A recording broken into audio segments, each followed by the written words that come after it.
Hello and welcome to The Point with Ana Kasparian. This week, without Ana Kasparian. She is on assignment in the Bay Area, I believe, doing some investigative journalism. When she comes back next week, I'm sure she'll fill you in on what she was doing there. But for now, you have me, Malcolm Fleschner, typically the executive producer of The Point, and this week, the guest host. And for all of you who like to leave YouTube comments about how sexy and beautiful and smart the host of The Point is, well, I guess you have the week off also. In a minute, I'm going to tell you about this week's topics and who is on our panel. But first, I want to talk about Syria, and this is No Filter.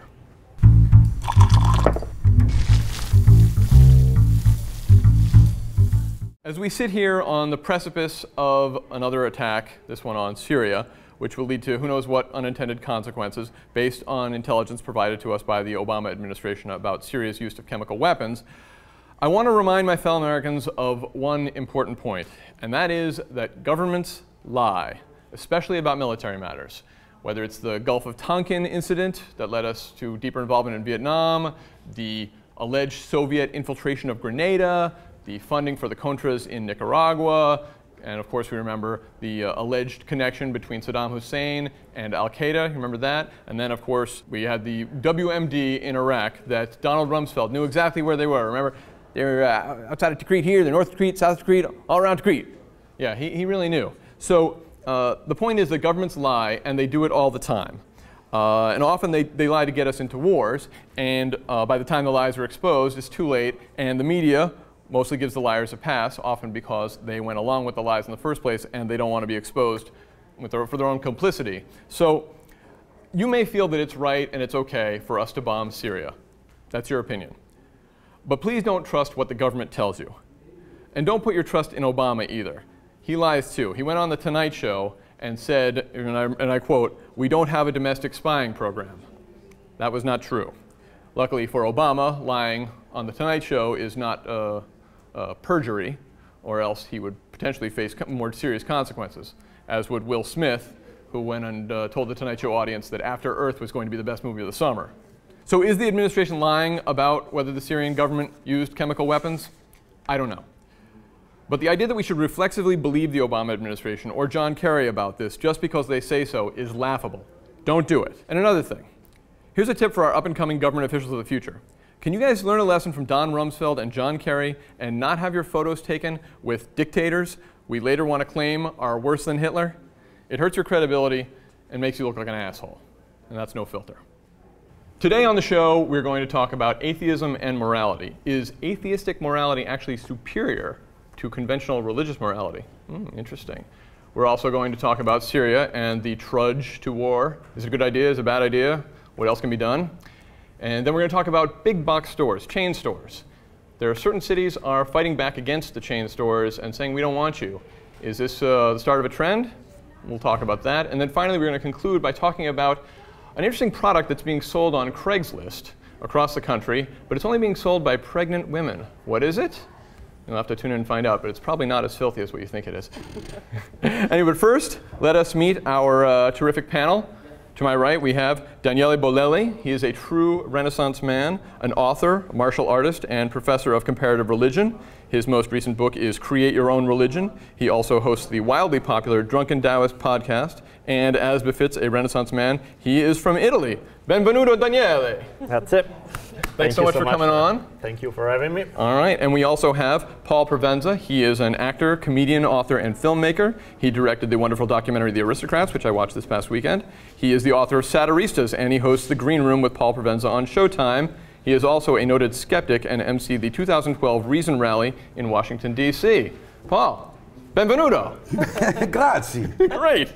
Now we've exhausted all of my Italian.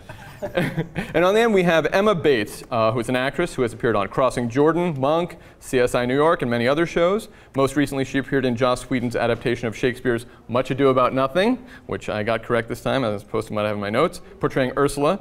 She is also the outreach director for the American Humanist Association. So thanks to all three of you for coming on the show. Thanks for having me. It should be a lot of fun. Okay, so first, we're going to do our segment about atheism and morality. To help us, we have the following point video from Todd Stiefel of the Stiefel Free Thought Foundation. Let's take a look. Hello, my name is Todd Stiefel with the Stiefel Free Thought Foundation. My point today is that humanist values are superior to conservative religious values. Mind you, I'm not attacking moderate religious values, but in particular, I am attacking the conservative religious values that have historically been the enemy of humanity, whether it be the attacks on the efforts to gain abolition for slaves, stopping women's rights, stopping LGBT rights, and stopping civil rights, as well as the attack on the advancement of science. You see, conservative religious values are ones that are locked in time. They are not updated. These people have given up their doubts. They've given up questioning. They have values that are anchored in the morals of ancient defunct civilizations. They believe they have an absolute truth and therefore are deserving of absolute power. But we know absolute power corrupts absolutely. They have silenced their inner sense of truth that questions what is right and what is wrong. Humanists, atheists, and other non-religious embrace our doubt. We stand for equality, love, and freedom. We believe in human well-being over dogma, whether it be political or religious. We reject tribalism and accept that we are all cousins in this amazing one human family. To all of the religious people out there, I recommend you reject conservative religious values. And to the non-religious people of America, come out and be proud of your values, because those values are what are going to be saving humanity from fundamentalism. To learn more, please go to www.stiefelfreethoughtfoundation.org. All right, thank you, Todd Stiefel. And I wanted to note that what he's saying is actually kind of radical, because in the United States, atheists are widely reviled as amoral and nihilistic. And a 2011 study found that people rated atheists as roughly about as trustworthy as rapists. That's my comfort zone. Still above Congress, but yet, so what Stiefel's saying is that atheist morality is actually superior to that old-time religion's morality or values. So, Daniele, what do you think? You are an expert in comparative religion. Do you agree with Stiefel's assessment about the difference between humanist and conservative religious values? Partially. Partially. Let me qualify it. No, I agree with him on one point. The idea that conservative religious morality is scary as hell, that's a fact. I mean, anytime you believe you have the direct line to God telling you what to do, what to believe, how to act, as he said, removes all doubt, removes any sense of questioning, because you have the answers. At that point, your entire universe is clear. There's one thing that's good, what you have, and there's everyone else who's wrong, either hopelessly wrong or even evil. So obviously, that's a worldview that creates conflicts, that's shaped on. So yes, those guys are scary motherfuckers, that's a fact, no doubt about it. Across the board, whether they're Christians or Islamic or Sikh or what have you. Doesn't matter. The whole totalitarian approach to religion is a scary one, that's for sure. Could you just say scary motherfuckers again? That really was beautiful. I would like to hear that. It's such a beautiful language. I'll make sure to tape it. So okay, but what about atheists? Why are atheists so much better? Aren't we just sort of making it up as we go along? That's the part where I agree a little less with him, in the sense that, I mean, I like the way he puts it, is the values he's proposing, I dig. I don't think that that's what everyone who doesn't subscribe to a conservative religious morality is endorsing what he's saying. I like what he's saying, but I don't think that's everybody.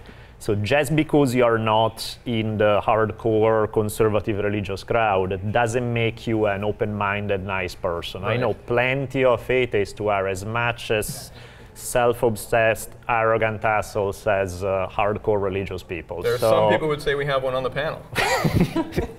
I mean myself, I'm sorry. Well, so what about that, Paul? Do you think that atheists, that Todd is suggesting that atheists are much more open-minded and we accept science and reason and we take that in, or are atheists just as willing to be subjective in their morality as people who are religious will pick and choose what they want to believe based on their dogma or their faith? You're describing a difference between personality, individual responsibility, and the ideology that Todd is expressing there. In terms of the ideological questions, I agree wholeheartedly with Todd. I believe that, you know, when you do good for good's sake, as opposed to the approval of an imaginary friend or an institution or whatever that is. I think that there's a certain purity to that. It's like the difference between just giving money to charity or buying lottery tickets to win the prize.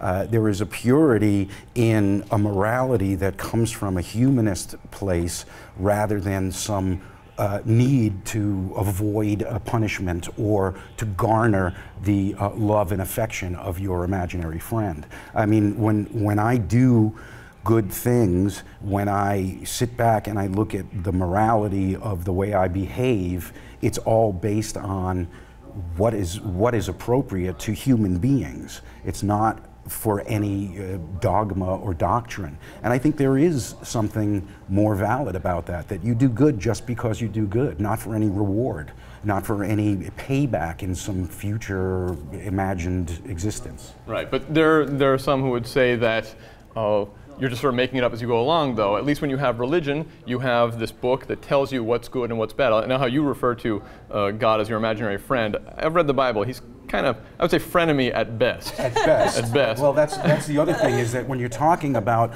the Bible or any religious tome, you're also dealing with an infinite number of contradictions and illusions. You know, whose Bible is the one that's moral? Whose Bible is the one that speaks the truth? I mean, there is no way in for any intelligent discussion or debate or even analysis of what are my moral choices, what are the outcomes of my moral choices, are they in fact moral? But at least there's something. Well, I want to get you in on this, because you grew up in a relatively religious background, right? Your family? Yeah. And so what would your family members, the people in your community you grew up in the church, think of atheists alleging that they have a better morality because it's based on reason and seeking truth and not just accepting dogma as it's hand-delivered by somebody from the Stone Age? I definitely think the word atheist scares people. They're like, it's like anarchist, or, you know, there's just a lot of miseducation around what that is. A lot of demonizing. And a lot of demonizing. But I think Steven Weinberg actually said it really well when he said that there has always been good people doing good things and evil people doing evil things, but that it takes religion for good people to do evil things. And I think that's what happens, is it confuses the situation, and you take what is inherently people want to be good for the most part, I think, and it can confuse depending on different dogmas and whatever tradition they grow up in and how extreme it is and what that leads to. You know, one of the issues is that you're talking about the Bible as some sort of a guidebook or some sort of a code. Well, okay, is it moral then to give your daughter to a marauding group of strangers that show up at your door? Is it moral to ostracize menstruating women? I mean, all that's in that same Bible. Well, I mean, so, they got a couple of points there. So my point is that, you know, it's all, there is no guideline there. As we all know, anyone can pick anything from the Bible to justify any action they so choose. So there is no guidebook there. If anything, there's just it's a clusterfuck, really. You know.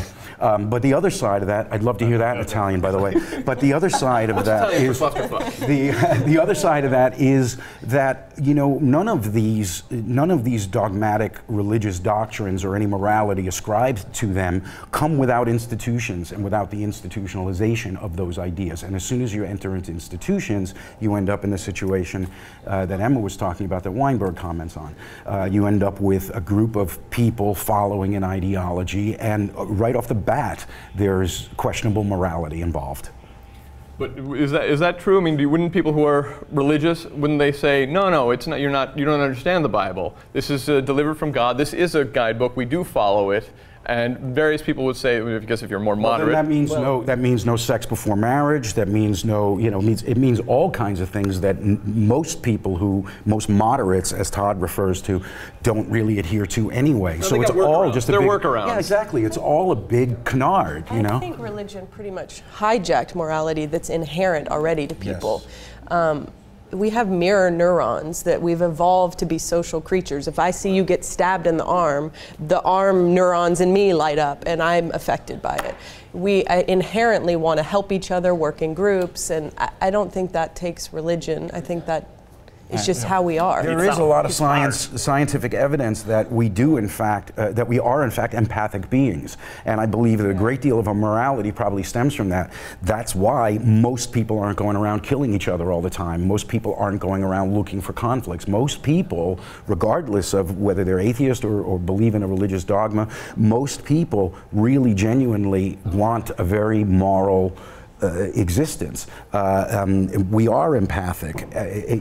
In fact, when we are devoid of empathic impulses, we're pathologized. Right. And we see it in animals too. This is not even unique to humans, which I think shows that it has evolved that way. Well, Daniele, you seem like you were shaking your head a little bit at Paul. Do you think that it's sort of like a chicken and egg thing, isn't it? Which came first, religion or morality? And people who are religious. I don't agree. Well, I know, but you can have an opinion about it. I'm just saying there's debate where people who are religious would say we even if you think that that morality predated religion, that the Bible just sort of codifies what we really believe, and then it gives you a guidebook of what to do based on that. Or if you're a humanist, you say. Except that none of that is true. Leave the Bible out. It doesn't codify anything. It codifies whatever any given structure decides it codifies. Listen, I agree, because I think the Bible is a great guide, except that everything in it has an asterisk next to it. But right, and that's part of there's a juicy story that in my mind captures it perfectly. There's like the archetypal moment in Western religion, 10 Commandments, God hands out the 10 Commandments to Moses.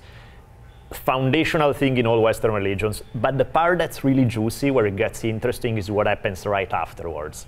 Because what happens right afterwards is Moses comes down the mountain, realizes that among Jewish people, a whole bunch of them have reverted to polytheism. What to do? So he gathers his loyalists and say, look, some of these guys are our friends, our neighbors, they are family, but they are worshiping other gods.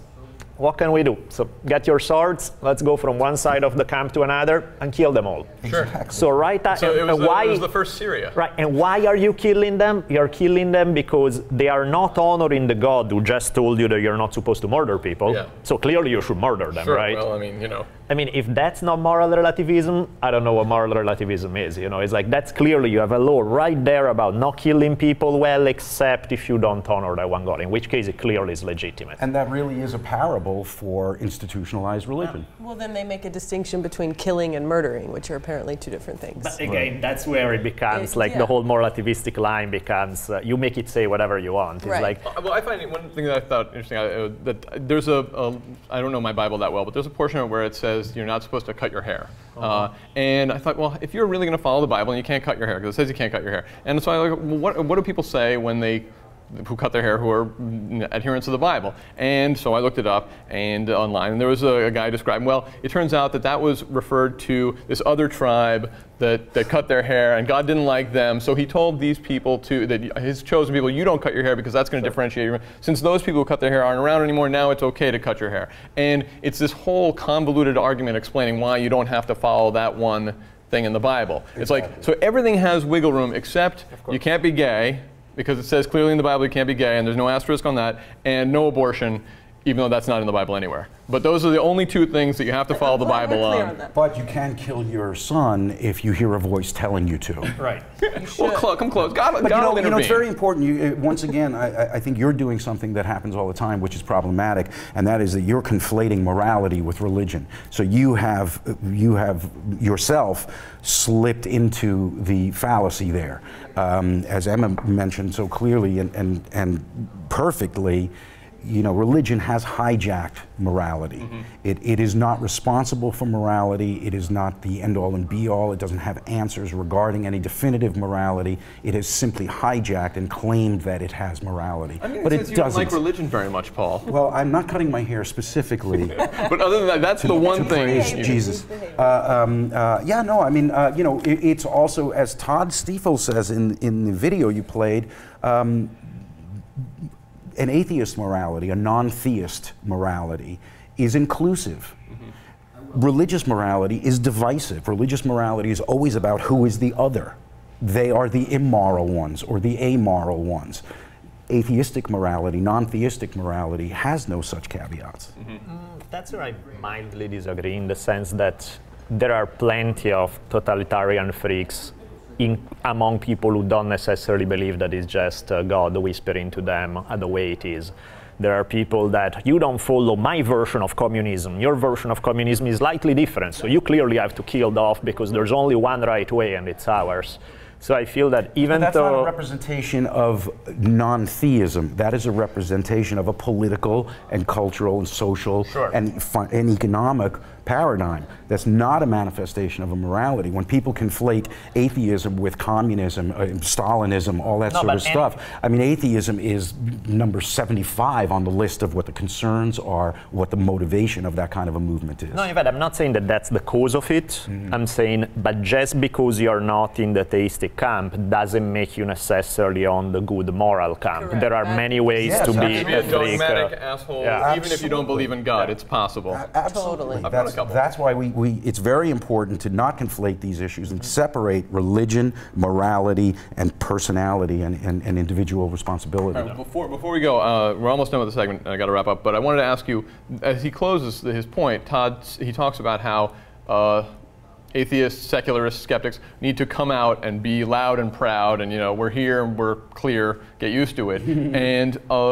And I think part of that is because atheists sort of tend to revert to themselves and don't want to be out there about it, because not only are we widely reviled, but also because it's like, I don't want to go and be public about something I don't believe in. I don't go and shout in the public square, I don't believe in aliens, I don't believe in mole people living under the earth. It's being defined by a negative. But he's saying we have to do that. We have to go out and seize the public square. And that's what, I guess, part of what the American Humanist Association does. Yeah, they're big into that. And I think, and not just for the sake of just doing that, but also what like Greg Epstein is doing at Harvard too, is working with faith-based communities and people, so that it's not just to be like, we don't believe this and F you. It's now, let's get on with it. What's the good work that we need to be doing to help our societies move forward and to help people after Hurricane Katrina or after whatever's going on at the time. So to do good work in the community, just that charitable as atheists. Don't just go and do your charity. Yeah, that it doesn't have to be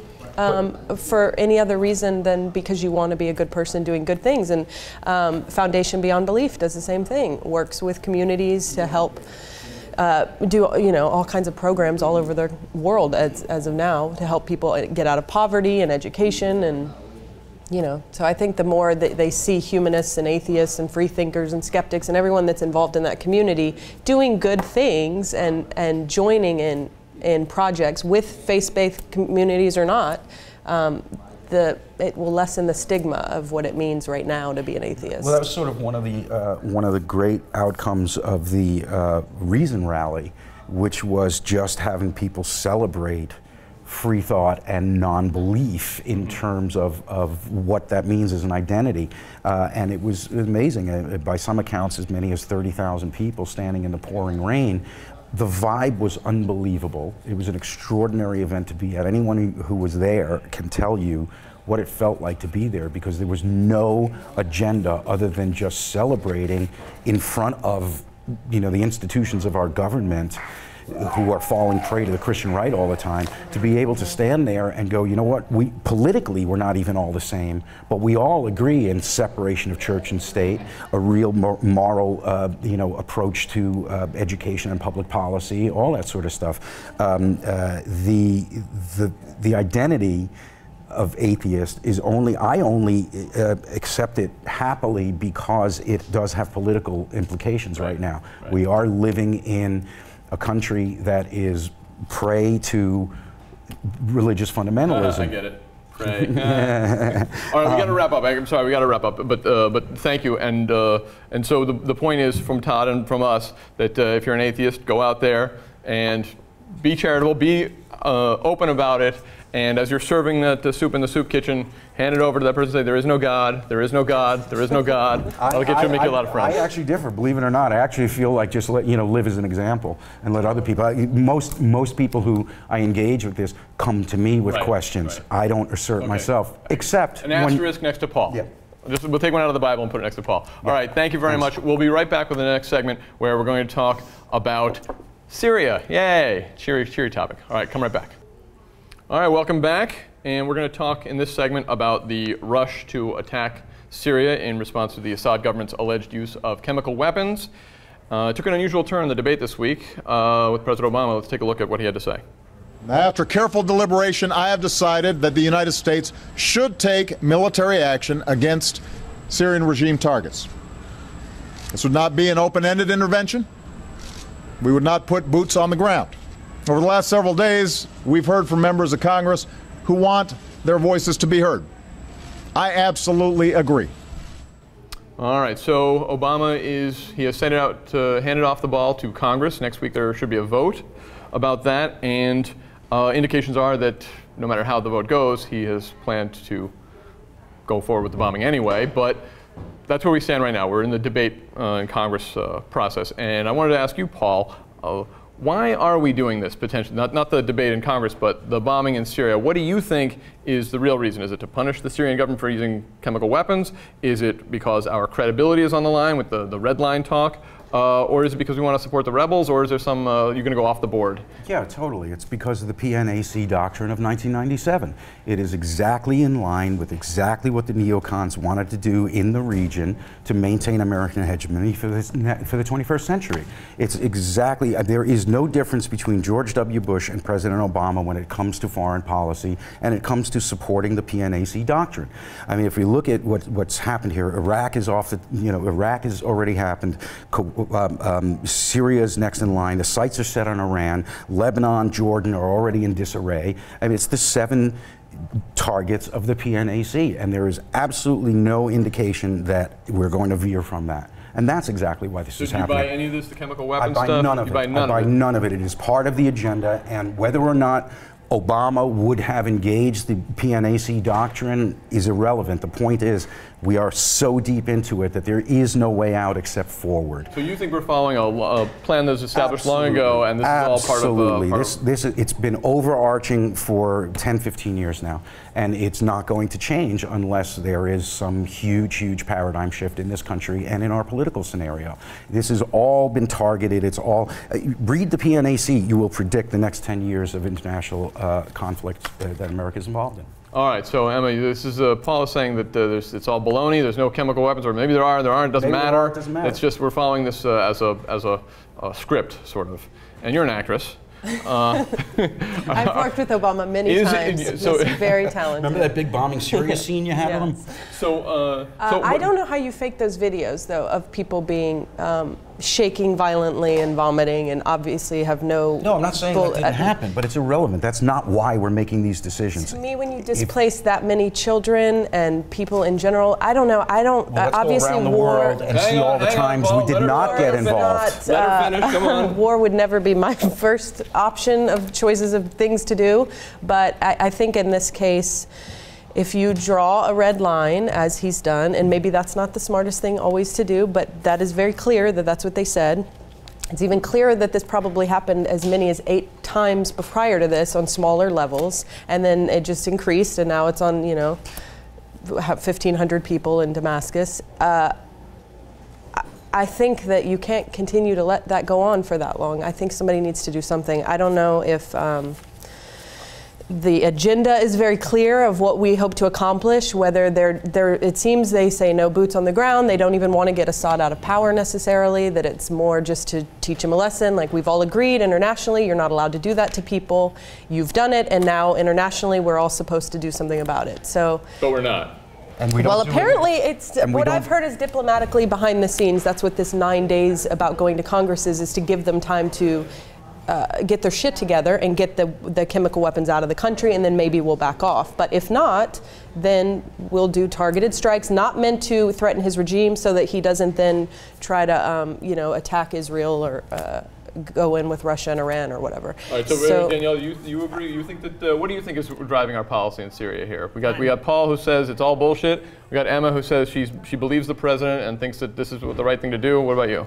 I tend to go on Paul's end a little more. Not that I actually agree with what you're saying in terms of when you see that kind of horror, the fact that somebody should do something about it. It's been going on around the world. But and we haven't been engaging in any that's the problem. Is the reason why I'm suspicious of the Syrian thing is if you're gonna hold that line, then where have you been for the last 60 years over Tibet? If you really want to prevent human rights abuses, massive genocide, and so on. Start a war with China. Is that what we're doing? Clearly not. Or there's, a long list of situations where we could and should intervene if that was our priority, and we don't. We intervene where there's oil, we intervene where there are other political issues that, oh, look, there are dead children, but, that's not the reason why we do it. Having said that, I do think that in cases like when there are obvious and terrible human rights abuses, there should be some kind of intervention. But that's something that you can do as one nation alone, saying we take the charge despite the fact that the United Nations is not behind it. At least in theory, that's what the United Nations is for. So that's where the diplomatic ball has to get rolling and trying to get other nations on board and trying to see what you can do with Russia and China blocking those type of decisions. That's what you have to do. You can't just say, well, the United Nations said no, but screw it, we'll do it anyway, despite the fact that no one else is on board. France, they're on board. France is maybe on board. Yeah, but that's the other thing. Nobody else is on board, that's what we're saying. You know, it's like, You forgot about Poland. I mean, even Britain isn't on board, and Britain has been, you know, America's sidekick for forever, for hundreds of years now. Arguing about the intelligence, is that why they're not on board? Because we've all made the decision as a global community, if someone does that, there are consequences to that. So then the question that Russia's saying they're still not sure about whether the intelligence is correct, and they don't think they did it. So you're assuming the intelligence I'm is skeptical correct. of the intelligence as well, because we don't. I mean, the intelligence that a chemical weapons attack occurred is pretty good, but the notion that we're sure that the Assad regime was behind it or that they asked for it. They have phone calls of Assad's brother doing that. They deny it. We're also coming off of this charade of a war that was based on false intelligence and you know, hyperinflated threats and what have you. I mean, we're like the boy who cried Wolfowitz at this point. Well, that's the question. Do we have any credibility? Well, first of all, do we have credibility to be talking about, oh, there's a country in the Middle East that has chemical weapons, so we better go attack them? And the other question is, do we have, well, there's three. One other question is, do we have the right to do this? Because if you're saying, well, Syria is committing a war crime by using chemical weapons on its people, then we need to go and bomb them, which is the United States bombing without UN approval a sovereign nation, which is also a war crime. So it's a war crime. All rhetorical. The United States is guilty of so many war crimes by all international war crime standards. You didn't even let me get to number 3, Paul, which is that during the Iraq War, the first Iraq War, we used depleted uranium, which is still causing birth defects. We used white phosphorus in Fallujah that is horrible. The long-term effects on the people of Fallujah is devastating and disgusting. So, Agent Orange, of course, that may predate the you know, first of all, I don't understand what the difference is between killing people by chemical weapons or killing them as collateral damage in a righteous invasion. I mean, it's all rhetoric. It's all rhetoric. But you think it's all bullshit anyway? There is an agenda. There is a political agenda. It's not even mysterious. This is not conspiracy theory nonsense. It's all put right out there, and you can chart it one to one. You can see it happening. Somebody has published what is essentially the overarching global military policy of the United States for the next century. It's all right there, and we have not deviated one iota from any of it. All right, well, before we wrap up, we have the vote in Congress next week. We don't know what's going to happen, but I want to get everybody's McLaughlin Group type predictions on whether Congress is going to approve the strikes. I'll begin with you, Daniele. Well, I mean, the funny thing about American politics is whoever does something, you're going to have the people on the other side who say the opposite. I remember when the Syria's video first came out, there were all the conservative comments on Yahoo and something all saying, Obama is a wimp because he should do something about it. Now that he is, they're all going to go, screw it, if Obama is doing it, then it must be wrong. Right. So, I mean, it's the nature of the political game that whatever party is doing something, the other guys are going to argue the opposite. So in that case, I don't know if he's going to have enough votes to get it through, just because I think he's going to have a lot of opposition. Yes and no. Paul? Oh, well, I can't really predict because half of the warmongering Republicans are opposed and half of the peace-loving Democrats are for it. Right. So, but ultimately it's all irrelevant because it's going to go ahead no matter what happens. Okay, so you're not going to you're not going to make a prediction? It doesn't matter. Okay. Paul is didn't matter the first time. Speaking of wimpy, not gonna make a prediction. My prediction is it's going to happen no matter what. And what do you think? You think he's going to get the? I think we're going to get involved. Okay, I think we probably are also. But it is curious because, as you point out, it's like for the Republicans, which is stronger? How much you hate Obama or how much you love war? Right. You know, it's the devil on both shoulders. You know, sort of thing. Personally, I don't really know that Assad is so bad. It's not like he did something really horrible like twerking at the VMAs. I mean, that would have been unconscionable. That would get me interested more. All right, so we're going to move on to the next segment. And for this segment, we're going to talk about big box and chain stores. Whether you love them or you hate them, they have come to dominate both the urban and suburban landscapes, driving countless locally owned businesses out of business. And now we're seeing a backlash as certain localities opposed to the increasing samification of America are fighting back. In 2006, the city of San Francisco passed a ballot initiative requiring that chain stores looking to move into any of the city's small-scale commercial streets had to be approved by the City Planning Commission. And since then, 75% of the chain stores applying have been approved, but there have been notable exceptions. Starbucks and Chipotle both were rejected. And that 75% figure doesn't factor in the chains that didn't bother to apply because they knew they would be rejected. So we're going to talk about whether this is a good idea, whether this is a trend, what's happening. I'm going to start with you, Em. I'm going to ask you, chain stores, big box stores, thumbs up, thumbs down, what do you think? I mean, I go to Starbucks. I really like the thing I get there every day. But I think the question really is that Walmart is the single largest employer, both internationally and in the US. So you can't just have a thumbs down, everybody loses their job kind of mentality. So I think they're important. I think what would make them better if their wages were a little more fair and people could actually make a living wage working at these places. So I think that's a more important discussion to have than whether they should not be there, and as well as how much are we willing to pay for cheap goods? Or right.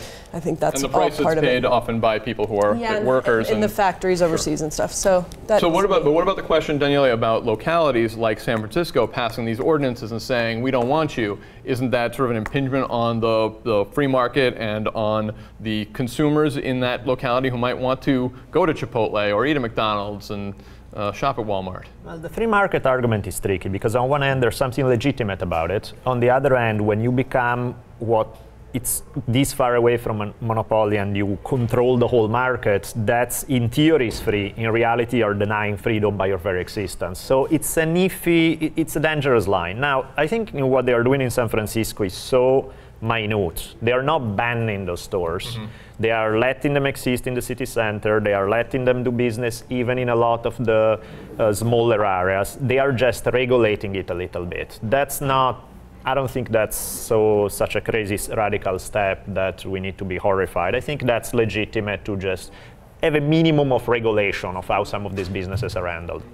But I guess the question is, how do you decide what kind of control a locality and the citizenry there can have over who can come in and who can't? How do is it a simple majority? Do you have a planning commission like they do in San Francisco? Who's to say why a certain maybe vocal minority should be telling me that I can't have a Starbucks in my neighborhood? What do you think, Paul? Well, again, that free market issue is very, very tricky. But the point is that this kind of thing is done all the time in many different ways. If Walmart absolutely, decides to go into a territory and the community can't say we don't want it, well then you know what? Every adult bookstore that's been ostracized and put out of business has the right to do the same thing. So clearly, we're not free market in all these regards anyway.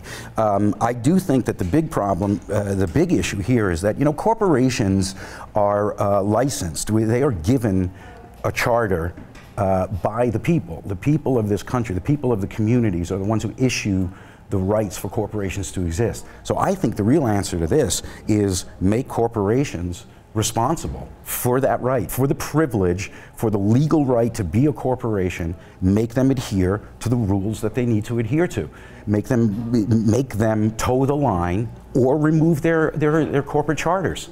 So I don't understand why we don't do that. I don't understand why that's not even in the discussion. Right now they can, but they can do whatever they want. I mean, they essentially can do whatever they want within certain constraints. And you're saying, but they are licensed the way we are licensed to drive a car. And if you drive drunk and you endanger citizens, you get that license taken away. Well, the same thing should apply to corporations. And if Walmart is playing by the rules and it is in a socially acceptable fashion, then they have the right to go wherever they want. But it's very easy to stop them on a moralistic and legal level by saying, you know what? We don't like the way you're conducting business. We don't believe that it's good for the people. We feel it's harmful to our community. It's a danger to the other businesses that are playing by the rules, and therefore you're not allowed to open in our region, or we're going to take your charter away. So I guess the question is, who gets to determine what the values that they have to be promoting are and engaging in? That's the same question that filters all the way down. That same question filters all the way down to these city councils that are saying we don't want a Starbucks. I mean, you know, there are parts of this country where you can't have a lighted sign. So McDonald's is in there with wooden carved signs and things like that. I mean, there's regulations all the time. There's different regulations in coastal areas with various coastal commissions. There's environmental regulations. There's all sorts of impacts. Architectural regulations, There's absolutely. all sorts of things well, like that. What about this, the larger picture of the samification of America? Like wherever you go, you can go to a Fuddruckers and you can shop at Best Buy, and you can, you know, it's everywhere. You know, everywhere you go. Collectivism that the Soviets could only have dreamt of. You go to any city in America, there's the same stores, the same manufactured products, the exact same prices everywhere. It is a willing collectivism that we've engaged in. Isn't there something to be said for it? I'll just play devil's advocate in the sense, and I'll ask you, Emma, that wherever you go, you know you can at least get a Subway. You know, you can get a Subway sandwich, you know what you're going to get, and you know how many calories are in it, and you know. You have an artist making it for you? An artist, they're artists. One of my favorite articles ever that came out from The Onion was one that was titled, "Starbucks opens inside Starbucks bathroom." Right. And I think that sort of sums it up too, that just, there's a lot of these guys everywhere, and well, you know, sometimes that's funny. And they don't play fairly. It's quite simple. They just don't play fairly. They do have an unfair advantage over the mom and pops. Unfair advantages. They have incredible political clout. And is it destructive to a community? Is it destructive to a society? You know, who's to make that decision other than the community? So, Daniele, I'll close with you. Do you think this is a possible trend, that this will grow from places like San Francisco and other localities that have done this? I read an article, I may have sent it to you, about McDonald's in Australia, a small town in Australia. There's the citizens are trying to fight that McDonald's, and they voted not to have it, but then the larger territory or community, not the community, but the larger state said, no, McDonald's is going in, and now they're almost in despair about it because they really don't want it. So is this likely to grow because people are going to strike back against the big boxes and the chain stores, or is it just liberal enclaves like San Francisco? Yeah, even because as long as it remains a small local phenomenon, if you are McDonald's or Walmart, you're like, whatever, you know, it's like 3 stores, no big deal. If you become something else, then you do put the money you have into being this humongous, gigantic corporation, into lobbying to make sure that that does not become a big deal. If what Paul's suggesting ever were even approaching happening, they would bring out the big guns and they would fight it tooth and nail, and it would be ugly. I'm actually expecting when we walk out of here, I'm going to keep at a distance from him because I expect a sniper across from the next building. So that's been fun knowing you. See, that's what happens when you express passion. But look, when he gets shot, Emma will react and say, like, I've been shot. Oh, I've got sympathy for him. My empathic nerves will be all lit up. All right, terrific. Thanks. That was really interesting, guys. I appreciate it. And we're going to take another quick break, and then we'll be back. We're going to talk about the unusual products for sale on Craigslist. Stick around. All right, and welcome back to The Point. For this segment, we are going to talk about a new and unusual product that has begun popping up on Craigslist. Let's take a look. It's a trend in its infancy, it seems. Women are selling their used pregnancy tests online to make some extra cash. They're being sold in states across the country: New York, Arizona, Texas, and Kansas. And so far, it looks like Craigslist won't be doing anything about it. The Huffington Post first noticed an ad back in May from a woman in Buffalo, New York. Since then, more ads have popped up. HuffPost describes Craigslist as the perfect platform for selling these unconventional items. In some of the ads' online descriptions, women say they're selling them just to make extra money. As for the buyers, WPLG has some potential reasoning. Want to get your boyfriend to finally pop the question or play a trick on mom and dad or one of your friends? And these women are going to be mothers? Really? Seriously? Seriously? Seriously? Seriously? Human ingenuity. It's brilliant. See, there's the free market for you. Yeah. So, as they mentioned in the video, one of the ads on Craigslist suggested that you could use this test to trick your boyfriend into popping the question, or maybe for playing a practical joke. And I wanted to, since you're a comedian, Paul, I wanted to ask you, what kind of practical joke would you play that involved a positive pregnancy test? First of all, can I say that tricking your boyfriend into marrying you, that can't go badly. No, that sounds like, I mean, you know, it's genius, right? And that's going to work out again, great. like bombing Syria. But I think it's actually a very practical, not even a joke, but I would like to go in and get some maternity leave, get a few months vacation, go in and go, oh my God, I miscarried. You get nothing but sympathy. I think it's a great idea. I think you have to have the baby to get the maternity leave. You don't get pregnancy leave. That wouldn't work. Do they demand evidence? I think so. I think it might be for people to get more. extra money for abortions and then just pocket the money. Really? Oh, man, that's... You are thinking. And I think these chicks on Craigslist should charge more than $20 to $25. That's a big. And obviously nobody's going to demand evidence that you got an abortion. That's what I think. But I don't know. I don't know what else they'd be doing with it. Tricking their mom and dad. That doesn't seem likely. If you scroll down a little further on Craigslist, you can get proof that you had an abortion. You could just pick it up. They'll sell that too.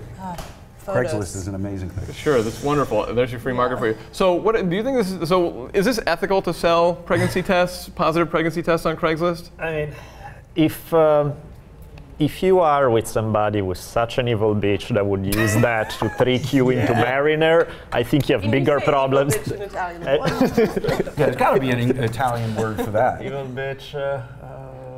Bitches, puttana, evil. We'll work it out after the show. But for now, so you think that the question is not so much one of ethics as one of, I mean, the question, if you're a boyfriend and your girlfriend comes to you with a positive pregnancy test, should you be skeptical and be like, I want to see, let's get a new one, let's go in there, I want to watch you pee on that stick. Yeah, you get this on Craigslist, go through their browser to make sure. Yeah. I mean, it seems crazy. Yeah, I think you have bigger problems than Craigslist if that's the scenario. If it even crosses your mind that that's a possibility, I would say that you have a few other problems in your life. It does remind me of the Syria situation, because it's like, well, this is the solution, we'll just bomb them, and then what's going to happen after that? Who knows? So you go and you do this, you trick your boyfriend into marrying you, because you have this fake pregnancy test, and then it's like, hey, how's that pregnancy coming along, honey? Oh, right. I'm actually gestating for 3 years. We're having an elephant. And also, I'm having a craving. Go get me ice cream. Yeah, change the subject. How dare you just start crying? Well, here's the reasoned response is that, well, I think it's reasoned,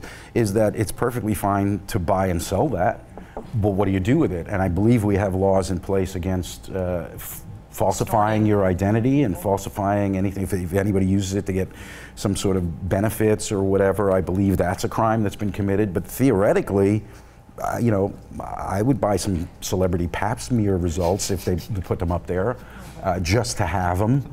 So, you know, ideologically, there's nothing wrong with selling your pregnancy test. What do you do with it? That's where I believe we're already covered on that. I like the idea of going to Paul's house and, well, that's such an interesting piece, Paul. What is that? Oh, that's Angelina Jolie's pap smear. Yeah. Okay, listen, I gotta go. I'm very into collectibles. So do you think Craigslist should allow this to happen? Is this? I mean, Craigslist should not get involved. Say, listen, if you want to be tricking your boyfriend into this disastrous situation, knock yourself out. There is some sense that bodily fluids have a public health risk, that you can't sell them. I know breast milk has to be pasteurized, things like that, but I don't think. It's not the fluid itself. I'm saying this. I don't think falls under that category, so I don't think they should do anything. Well, what about like other things that might be for sale on Craigslist? Well, wait a second. Have we investigated whether or not pregnancy tests are fetishistic? Like, there may be a whole fetish down that arena. Who knows? Probably. Somebody get Dan Savage on the phone and we can find out. Yeah, he'll know. Yeah, get an expert. Next week we'll talk to him about that. But I was thinking, like, so what if you wanted to sell a clear STD test? Say you have an STD, but you wanted to, you want to make sure that you let somebody know, or at a bar, that you're perfectly clean. So you've purchased somebody else's test results. And you're like, see, that's perfectly good. Would that be legal? Do you think? Again, when you're at a bar, I don't think that's what usually happens. That people go, hey, look at this document. I think you're. Well, you don't go to the bars I go to. Isn't that the best pickup line? Is be like, hey, you want to see a clean STD test? You don't even say anything. You just put it there on the table. You just go. Use it as a coaster. There you go. Yeah. Have a drink on me. Right. Take a look at this and let's go home, honey. Yeah. Well, what about the buying and selling of it is irrelevant. It's pointless. It's what you do with it. It's just like a positive AIDS test. And you want to play a practical joke on people that you bought a positive, or not a practical, you want to. So now we're judging someone's sense of humor? You can't legislate stupidity. Yeah. Unfortunately. I was just trying to think of what some of the other options might be that would be out of bounds, because this is the kind of thing you would never think of until you see it. And it's like, I mean, the lateral move here is to urine tests for drug testing scenarios. No, that is not a lateral move. That is already a. But I mean, it's this. We're talking about the same exact thing here. Business. We're talking about the same exact thing. There there is a little bit of civil disobedience in the latter. And I don't know really if that's true in the former. Yeah, probably not. So it's uncivil, I would say, to trick your boyfriend into thinking you're pregnant, and that is a disaster. All right, well, anyway, we got to move on to the next segment, which is hottie or naughty. All right, so for hottie or naughty, this is the Anna segment usually, but I'm doing it this week, where I will tell you who in the past week has earned my approval as my designated hottie, and who has earned a place on my shit list for being naughty. And first up this week is my hottie, and it's Florida Congressman Alan Grayson. And this past week, Grayson has been all over the news shows. He's made the case against a military strike on Syria. He's arguing that the U.S. has no vital interests at stake in this conflict, that we are not sure who even carried out these chemical attacks, that military action will cost billions of dollars, and that bombing is not the solution to every problem around the world, and also that a unilateral attack on a sovereign nation is a violation of the UN Charter. He has done this unapologetically. He has done this and he's bucking the Obama administration, who are obviously very fervent about going to war, and that's tough. It takes courage to go against your own, your Democratic president when he's, in his first term as a congressman from Florida. And he's arguing a position that is supported by the plurality of Americans, and yet he seems to be a minority voice. And when he's on the media, he's treated as a hostile witness, and they're all very, wondering if he's really against this. And then he goes through his list over and over again. So he's actually right there with Rand Paul, who's saying the exact same things. Yes, except Rand Paul is saying that we need to defend Syria because Assad is good for Christians. So he's I'm a little. All the exact same thing. I'm not entirely on board with Rand Paul about this one. So anyway, Alan Grayson, hottie of the week. And who gets my naughty seal of disapproval? This week, it goes to Slate magazine contributor Will Salatan. I don't know if you know him, but back in 2003, Salatan was a gung-ho Iraq war supporter, and then 5 years later, he recanted, saying that he described the lessons he had come to learn by stating, "I wish I'd absorbed these lessons before the war. The best I can do now is remember them before the next one." Well, guess what? Here it is, 2013, and the next one is here. And what is Salatan saying? Let's go to war. He's banging the war drums as loudly as ever. He wrote a recent column that was pretty much standard in its pro-war sentiment. He didn't even argue really that we have good evidence or that this is going to do anything, but it's just sort of we need to do something argument, which he is welcome to do. But I wanted to mention this portion of his column, which I want to share, and I had tipped to John Schwartz at michaelmoore.com for flagging it and on Twitter. He called the UN lazy, Salatan did. He called the UN lazy and gutless, and then he said, "If the Security Council had any backbone, it would have punished Saddam Hussein a decade ago for thwarting UN weapons inspectors." Okay? Now, that last part never happened. Hussein did not thwart the UN weapons inspectors. Why would he have? He didn't have any weapons of mass destruction for them to inspect. So Will Salatan, you can go back on your pledge to think twice about being a warmonger today, but at least try not to misrepresent basic facts about the last war you were horribly wrong about. And while I'm on the subject also, I thought I should mention, how about Salatan and all the other Iraq war supporters who suffered no professional consequences and who have not changed in any way after being so horribly wrong about the most important foreign policy decision of the past quarter century? How about we collectively stop putting them on TV, we stop giving them a platform, and we stop listening to what they have to say about possible military action? I saw a news story about a guy in Ohio who threatened the police. He called 911 and threatened the police, and the judge sentenced him to stand outside the district court wearing a sandwich board saying, "I am an idiot." And we need something like that for the Iraq war cheerleaders. But these guys, they bear significant responsibility for the atrocity that was and continues to be the Iraq war, and now they need to shut the fuck up. Will Salatan and the rest of you, you're all my naughties of the week. There, I'm done. Okay. That's my rant. Anyway, let's say goodbye to the panel. Thank you all for coming. I really appreciate it. Daniele, Bolelli, Paul Provenza, and Emma Bates. Let's get some plugs in. Daniele, where can people find more about you or hear more of what you're involved in? Plugs. Drunken Taoist podcast. Very popular. It's like the #1 philosophy-based podcast on iTunes. Very popular. You should really check it out. Daniele is a friend of Chris Ryan, who wrote Sex at Dawn, who's a friend of the show. You should definitely check out his podcast and Chris Ryan's podcast that he does with you.